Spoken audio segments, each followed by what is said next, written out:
Nifty.Show. Welcome to the Nifty.Show. I'm Joel Comm. And I'm Zach Comm. No relation. None whatsoever. No, not, well, maybe small relation. Maybe a little. You might be. Technicalities. Yeah, whatever. Welcome to the Nifty.Show, gang. We're going to devolve today because we've already evolved as much as we can. So we're going to turn around, go the other way. By the end of the show, we should all be monkeys again, as if we don't behave like them already. The project is DevolveNFTs, DevolveNFTs.com, not another avatar project, a dynamic deflationary NFT strategy game built on Ethereum. We have two gentlemen with us today who choose to remain pseudonymous. They are Off by One Kenobi and Jock Sparrow. Gentlemen, welcome to the Nifty.Show. Thanks for having us. Thank you. So there's no face tracking because you've got your sunglasses on. Pull the hat down low. And the hats, we don't know who they really are. Okay, devolve with us, gents. Let's start with you, Kenobi. Tell us what are DevolveNFTs. So DevolveNFTs are a collection of 5,376 NFTs at what we call the top level 1. You can see we've chosen a human style avatar for the collection, but we do come out at the beginning and say we're not just another avatar collection. The whole goal of Devolve is to be an NFT strategy game, allowing you to take these humans and devolve them into other levels of NFT, working back through the human evolution, essentially back to where we came from. So we have given an insight as to what the various the first two levels will be. We start at this human level. You can take any two from that human level within bloodlines, which split them into various bloodlines, and you can devolve them into a previous generation, which will be our caveman Neanderthal NFT. I'll let Jock carry on a little bit if you want, Jock, explaining. Actually, let's do this. Let's go ahead. I think we've got a video queued up that we found on your website. Let's play that, and then we'll continue. Go ahead and Chris and roll that.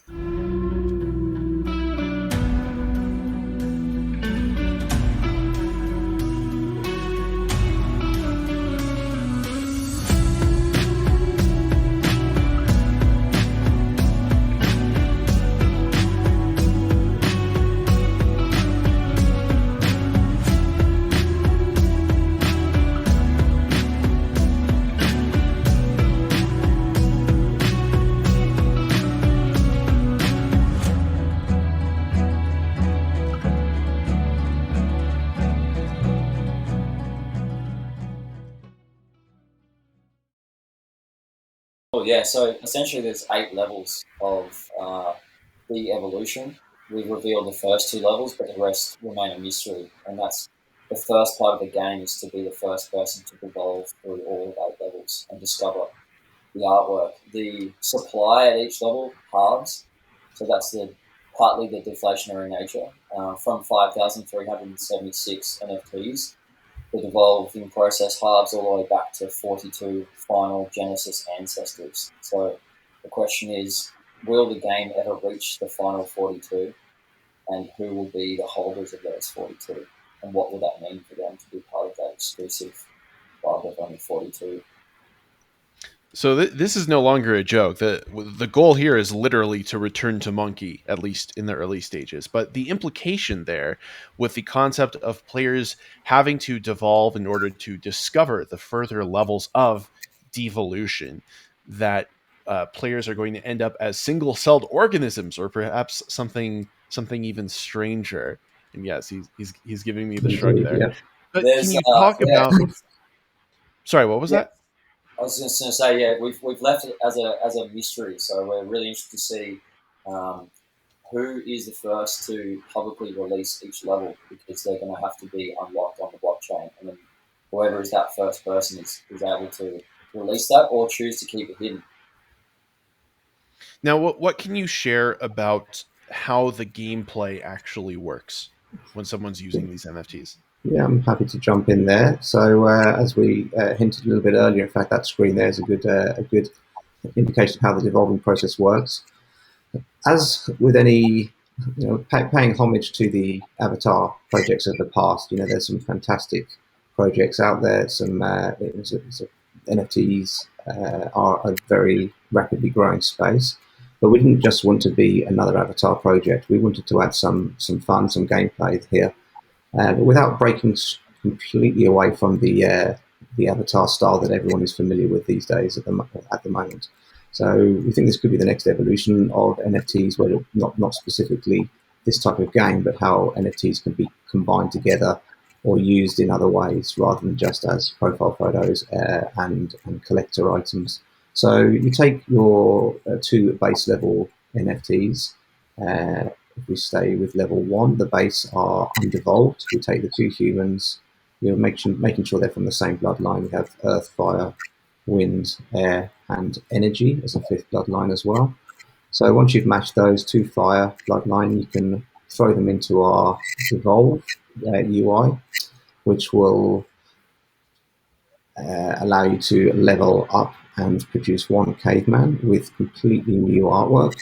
The traits from your original characters in the base level do not go to the next level. So you could take two fairly common human NFTs and you could end up with a rare caveman. So that's one of the strategies, one of the games there. You could buy a cheaper one from floor price and end up having the odds of getting a good second level. So as part of the Devolve process as well, though, we don't want you to completely lose control, or you are burning your original human NFTs. Mm-hmm. But we do reissue a Devolve version of those. So it's a bit of an acknowledgement NFT to say, hey, well, you had some pretty cool artwork, you may have liked it, but now here's a Devolve version. That Devolve version is, again, new artwork, and it's a little bit a bit devolved, zombified, a bit beaten up version of the one that you just had.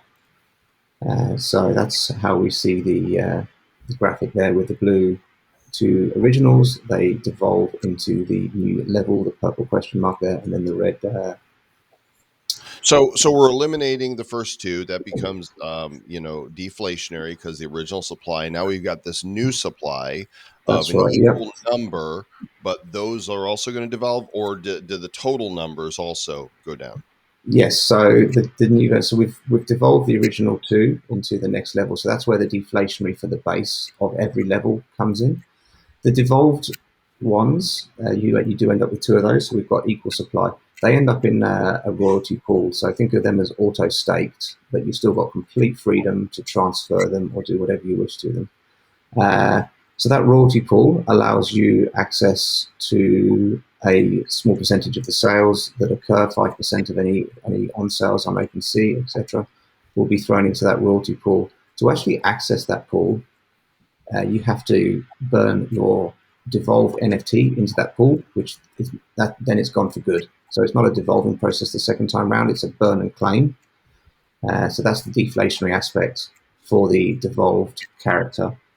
And there's some interesting dynamics around that. That your percentage of the pool is only reserved when you are devolved. So if you get into the game early, you'll be in a smaller pool of devolved NFTs. Every level has, again, an allocation. So the early levels can't drain the pool before people have got to later levels because those allocations are locked for those NFTs. And again, there is a minimum number. We say 10% before that level's pool has been unlocked for claim.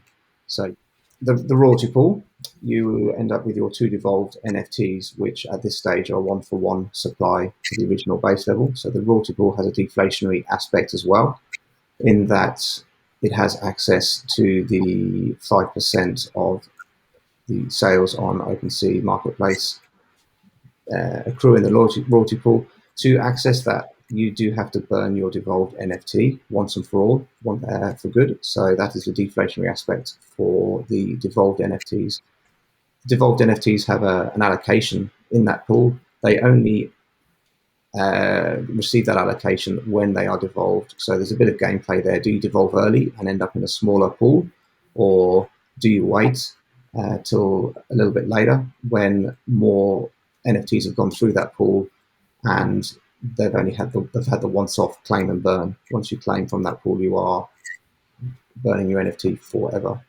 Every level has their own allocation, so you can't just jump in and take the pool out. And there's also a minimum of 10% to be unlocked before that pool is available for access.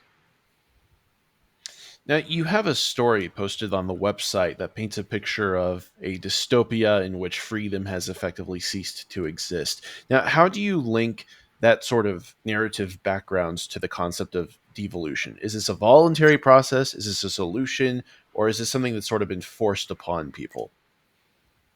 No, so that's a completely optional choice, and that's kind of how we've designed this whole game. Is that it's available and accessible to all different levels. So if you want to come in and just simply mint a single NFT and you want to sit on that and hold it, that NFT is required by someone somewhere in the world to get to that 42, that final stage.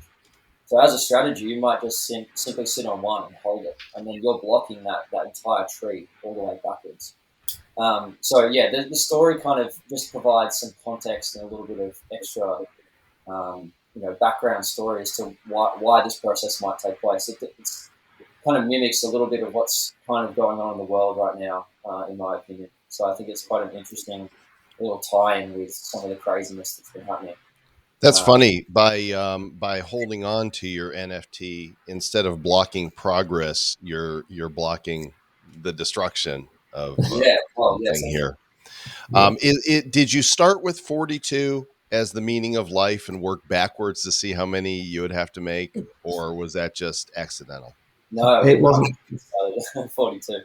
Yeah, it was there by design. Yes, that's right. We've tried to add as many sort of Easter eggs and different layers to the game as much as possible. One of the best ways I've heard it described by one of the members of the Discord is it's like 4D chess.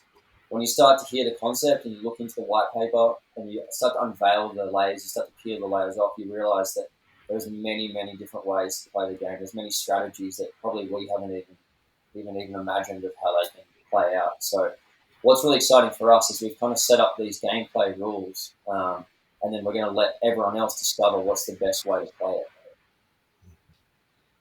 So it sounds like there's not just going to be a singular meta that emerges, because the landscape that people are playing on is going to be constantly changing based on the actions of the community, which means it's going to take a lot of monitoring, a lot of ability to be agile and make different decisions, unless you just choose to be completely passive and hodl wherever you decide to end up.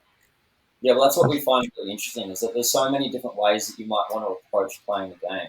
And we've come from a chess background. Kenobi and I have had long years of chess battles with each other. So that's sort of something we drew on when thinking about this game. Is the many layers that you can play chess and the different opponent levels that you might want to think about. Different strategies to work with different people. So what I find really interesting about Devolved is the nature of like a dynamic supply. So as everyone in the community plays the game on an individual basis, the total supply changes minute to minute, day to day, so week to week. So as an individual, you've got to be monitoring to see what's the supply, because that's going to create the dynamic rarity. If someone takes all of the common, a certain trait, purchases all those and burns those, or it happens by accident, if you hold one of those traits, you might hold the last one left. So the whole concept of rarity flips on its head when that will now become rare. So I wonder, as we work backwards, are we going to devolve into Bored Apes? Like, is that we're going to end up? No one knows. Only time will tell. No one knows. DevolveNFTs.com is the website. When does the minting happen, Mr. Kenobi? So we've just gone through a successful pre-sale, which was open to, believe it or not, 42 of our community members. So that has taken place. That was our launching November screen you saw at the beginning of the intro there. And we are looking at a public mint and a whitelist mint prior to that towards the middle of January or early February. We're working at the moment on building up the community to the point where it will be able to sustain the game. It's important that we have enough people on board there to make the game exciting for everyone involved. So we want to spend the next 4 to 6 weeks, 8 weeks building that community up, ready for a mid-January launch. There you go. And you're going to want to join the Discord. I just jumped in, became a Devolver. You can follow him on Twitter. It's all right here on the website at DevolveNFTs.com. And we shall look forward to becoming part of the soup that started it all with you guys here as the project approaches. Thanks so much for coming on today. Well, thank you for having us. Zach, do you feel a little devolved from when we started, or are you still... I'm eager to see what it's like to propel myself with a flagellum instead of with 2 legs. Only you. And we hope that you all are projecting yourselves with whatever flagellum you can find laying around. We'll catch you on the next episode. And I guess Zach's going to keep it flagellimistic. Or what are you going to do? Well, the rest of you can all keep it nifty. Looking into the future, what do we see? It's lined with digital collectibles, we call them NFTs. Games, trading cards, digital art, and those crypto kitties. Joel and Zach are the hosts, you'll know. Joel and Zach say this will blow. They're locked and loaded, so ready, set, go! It's the Nifty, really kind of spiffy. The Nifty Show.